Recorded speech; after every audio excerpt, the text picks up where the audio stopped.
Hey, look at that. It's the new project van.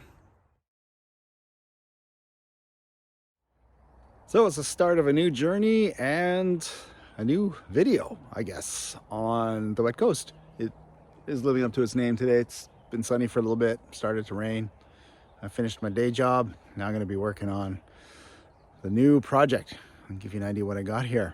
You can see it right behind me. So we picked up a 1990 Dodge B350. That is a Canadian-made version, I think, of the 3500 Ram van. I'm not 100% sure. I do know it was made in Canada.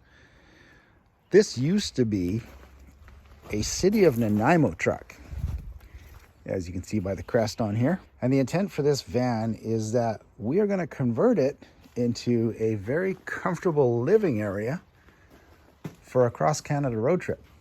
Maybe that'll be a new video series. Who knows? Poor girl's been ridden hard and put up wet far too many times by the original owners throughout her history. It's got reasonably low kilometers on it, 123,000 before the odometer stopped working. For my American neighbors to the south, 123,000 kilometers translates into about 65,000 miles. I verified the kilometers on it by looking at various things like wear on the brake pedal, other visible wear items, and the mileage isn't too far off from that. It's a standard length work van. The B350 is a 3/4 ton van, if I'm correct. Heavy duty anyways, which is going to work out well for the cabinetry and beds that we're going to build into this thing. You can see that great big iron lump in the center is the Dodge 360 V8 that translates to a 5.9 liter. I'm sure it's going to sip fuel when gas is, $8 a gallon in Canadiana. Bit of rust on the floor that needs to be addressed. Nothing too hideous. The floorboards are surprisingly good condition. Roof's got some spots I'm going to need to fix. I think there was like work lights mounted up there. Somebody stood on it at some point and bowed the roof a little bit. There's some really ugly roof racks on top. I'll get that all addressed. A little rust here and there. Nothing too hideous. Great big 8-nut wheels on it. 10,000 pound trailer hitch. Not that I would ever tow that much with this van.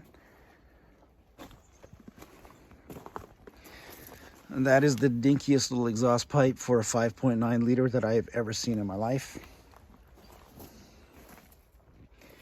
few little battle scars here and there, but overall, what can you say for something that's $1,000? Especially in this day and age of the pandemic when used vehicles are going for a crazy amount of money.